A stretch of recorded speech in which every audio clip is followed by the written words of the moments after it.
Oui, madame. Surprise! J'ai pensé que cela vous ferait plaisir de voir vos amis le temps que vous récupériez.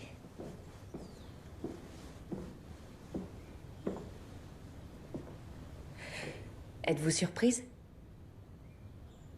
Oui. La Servante écarlate, c'est l'histoire d'une société qui va mal. Dans un futur proche, la pollution a drastiquement fait chuter la natalité, ce qui fait que les femmes ont de plus en plus de mal à avoir des enfants. C'est dans ce contexte qu'un régime totalitaire, appelé la République de Gilead, parvient à prendre le pouvoir. Et ce mouvement totalitaire parvient à imposer un certain nombre de dogmes. Désormais, les femmes sont divisées en deux catégories, avec d'un côté les épouses, qui sont mariées aux hommes les plus influents du pays, et de l'autre côté les servantes, qui sont des femmes fertiles, qui sont mises en esclavage pour permettre aux épouses et aux hommes les plus influents du pays de parvenir à avoir des enfants. Durant toute la série, on suit une femme appelée Defred, qui est une servante, et on voit à quel point elle est impuissante, terrorisée face à ce régime qui lui impose tous ces dogmes. On voit qu'elle ne peut absolument pas s'en sortir. En lisant La Servante écarlate de Margaret Atwood, puis en regardant la série sur Netflix, je n'ai pas pu m'empêcher de penser aux écrits d'Hannah Arendt. Hannah Arendt, c'est une politologue qui a beaucoup écrit au sujet des régimes totalitaires. Et Hannah Arendt se pose une question simple. Qu'est-ce qu'un régime totalitaire ? Comme je le disais, Hannah Arendt, c'est une politologue née en Allemagne qui a fui le régime nazi et qui s'est rendue aux États-Unis pendant la Seconde Guerre mondiale. Après la guerre, Hannah Arendt veut comprendre ce qui s'est passé en Allemagne avec le nazisme. Comment Hannah Arendt va-t-elle procéder pour définir ce qu'est un régime totalitaire? Eh bien, Hannah Arendt va établir une typologie des régimes politique, c'est-à-dire qu'elle va tenter de définir qu'est-ce qu'une démocratie, qu'est-ce qu'un régime totalitaire, qu'est-ce qu'une dictature, qu'est-ce qu'une monarchie, qu'est-ce qu'une oligarchie.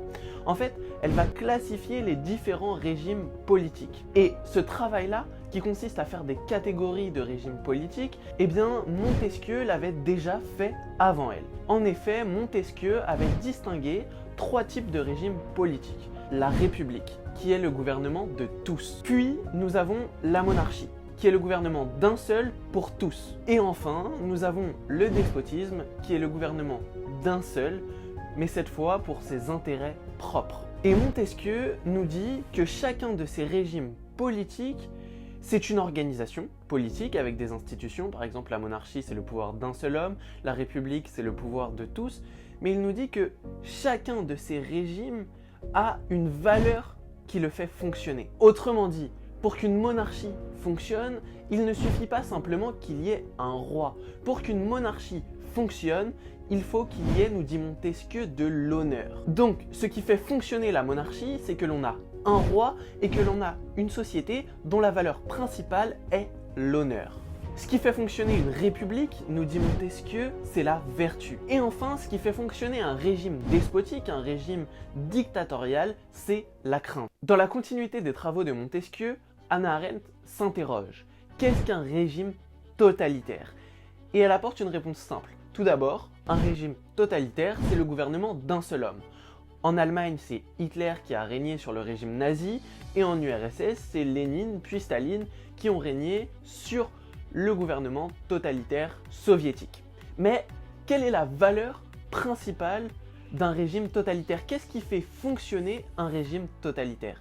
Et là, Hannah Arendt nous dit que la principale valeur des régimes totalitaires, ce n'est pas la crainte, c'est l'idéologie. En effet, c'est l'idéologie qui fait fonctionner un régime totalitaire. On peut donc établir une distinction entre dictature, qui est le pouvoir d'un seul homme dans une société fondée sur la crainte, alors qu'un régime totalitaire, c'est un régime gouverné par un seul homme, mais qui fonctionne grâce à l'idéologie.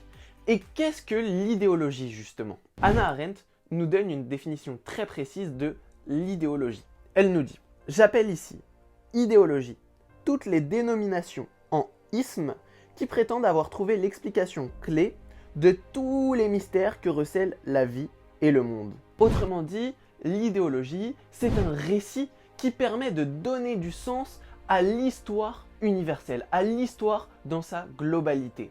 Et en effet, pour les soviétiques, toute l'histoire jusqu'à nos jours, c'est l'histoire de la lutte des classes. Et finalement, le communisme cherche à mettre un terme à cette lutte des classes en imposant une société sans classe sociale, en imposant une société sans propriété privée. C'est en ce sens que le communisme constitue la fin de l'histoire. Le communisme constitue la fin de la lutte des classes. Dans La Servante écarlate, la République de Gilead cherche à donner un sens à l'histoire. Ils nous disent que l'objectif de l'humanité de tout temps a été de perpétrer la race humaine et donc que tout doit être mis en œuvre afin de préserver la natalité. C'est ce qui justifie toutes leurs actions inhumaines, toutes les atrocités que l'on retrouve dans le livre et dans la série. Mais Hannah Arendt va encore plus loin. Elle s'interroge au niveau individuel et elle se demande mais qu'est-ce qui se passe dans la tête des individus qui se trouvent dans ces régimes totalitaires? Est-ce qu'ils acceptent ce régime totalitaire?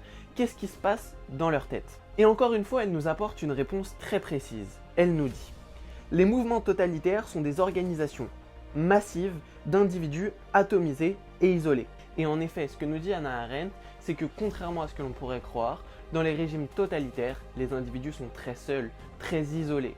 On a parfois cette image des discours d'Hitler ou de Staline qui rassemblent énormément de monde.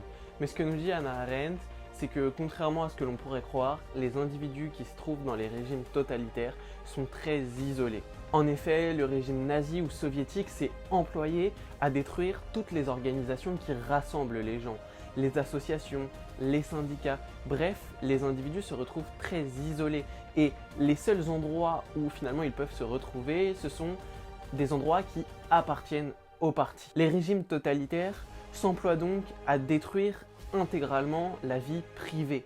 Quelque part, tout devient public puisque tout appartient au parti, puisque toutes les organisations appartiennent au parti, eh bien on n'a plus de vie privée, tout devient public. En conclusion, je vous conseille fortement de lire un petit livre d'Hannah Arendt qui s'intitule « La nature du totalitarisme ». C'est un livre qui m'a énormément fait réfléchir sur finalement quels sont les mécanismes qui peuvent nous conduire à abandonner nos libertés. Anakin, par allégeance, je suis lié à la République, à la démocratie. Si tu n'es pas avec moi, alors tu es contre moi. Seuls les Sith sont aussi absolus.